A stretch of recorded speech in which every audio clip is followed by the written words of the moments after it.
নমস্কার বন্ধুরা, আমি সন্তু সন্তু মানসী রান্নাঘরে তোমাদের সবাইকে স্বাগত। তো আজকে নতুন রেসিপি দেখাচ্ছি, থোড়ের রেসিপি। তো থোড়টা এই যে ছাড়িয়ে নিয়ে কেটে নিচ্ছি।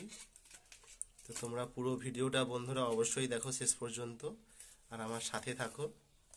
এই যে বন্ধুরা, থোড়ের এই যে জামাটা খুলে নিচ্ছি, এইটা দিয়ে এভাবে থোড়ের এই যে ছালগুলোকে ছাড়িয়ে নিতে হবে একটু।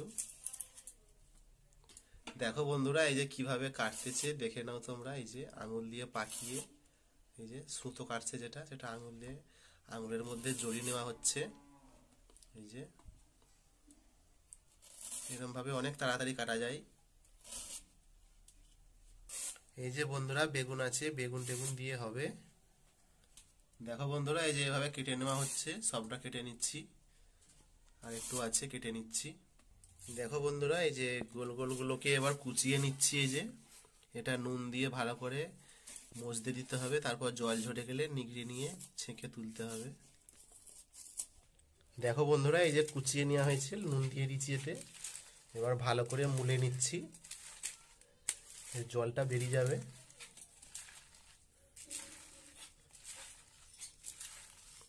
ভালো করে একদম মুলে নিয়ে রেখে দিতে হবে 10 মিনিট। তারপরে জলটা বেরিয়ে গেলে আবার নিখিরে ছেঁকে নেব।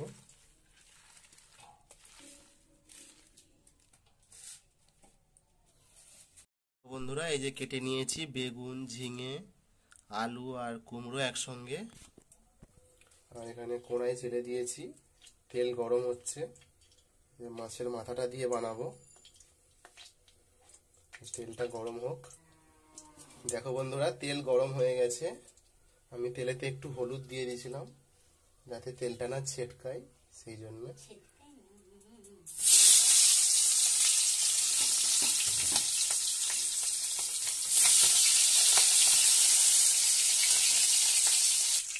দেখো বন্ধুরা, মাছটা ভাজা হয়ে গেছে। এবার আমি এটাকে তুলে নেব। এটাকে খুব বেশি কড়া করে ভাজলে হবে না, এটা আমি তুলে নিচ্ছি, ভাজা হয়ে গেছে।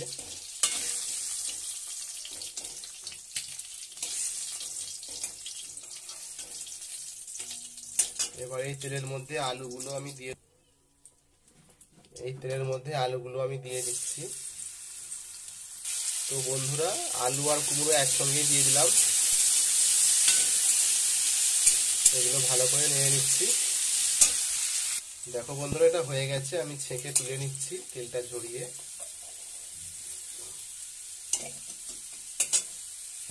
এবার এই তেলের মধ্যেই আমি বেগুনগুলো দিয়ে দিচ্ছি, বেগুন ঝিঙে সব তুলে দিচ্ছি। দেখো বন্ধুরা, এই যে থোড়ের জলটাকে নিগড়িয়ে নিচ্ছি, এর মধ্যে নিগড়িয়ে নিয়ে অন্য একটা ডিশে রাখছি। এই যে দেখো বন্ধুরা, এই যে থোড়গুলো সব দিয়ে দিলাম সবজির মধ্যে। এর মধ্যে পেঁয়াজগুলো সব দিয়ে দিয়েছি, থোড় আর পেঁয়াজ নাড়া হচ্ছে। বন্ধুরা, এতেই আমি ফোড়নটা করে দিলাম। 5 ফোড়ন, 1 চিমটি তেজপাতা, শুকনো লঙ্কা দিয়ে করে দিচ্ছি। এতে একটু হলুদ গুঁড়ো, লঙ্কার গুঁড়ো দিয়ে দিচ্ছি, দিয়ে ভালো করে মিশিয়ে নিচ্ছি। তো বন্ধুরা, এই ঘন্টটা তোমরাও বাড়িতে বানাও আর খেয়ে আমাকে কমেন্টে জানাবে কেমন হয়েছে। খেতে খুব ভালো লাগে বন্ধুরা। এটা সর্ষে জিরে বাটা দিচ্ছি। তো বন্ধুরা, একটুখানি জল দিয়ে ভালো করে কষিয়ে নিচ্ছি। তো এতে আলু কুমড়ো যে ভেজে রেখেছিলাম আর মাছের মাথাটা ভেঙে রেখেছিলাম সেটাও দিয়ে দিলাম একসঙ্গে। থোড়ের ঘন্ট খেতে খুব ভালো লাগে এটা।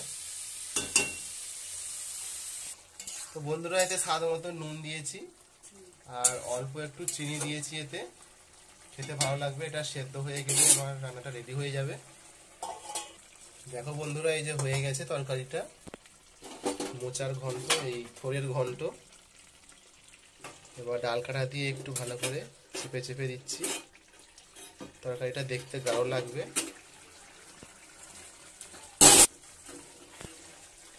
তো বন্ধুরা, তোমরাও বাড়িতে ভাবে বানিয়ে খাও আর আমাকে কমেন্টে জানাবে খেতে কেমন হয়েছে। খুব ভালো লাগে বন্ধুরা এটা খেতে।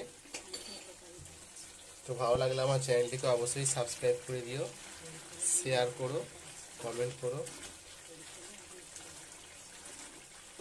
দেখো বন্ধুরা, এই যে তরকারিটা নামিয়ে নিয়েছি, কত সহজে হয়ে গেল। আর আমার চ্যানেলটিকে বন্ধুরা সাবস্ক্রাইব করে দিও। ভিডিওটি এখানেই শেষ করলাম।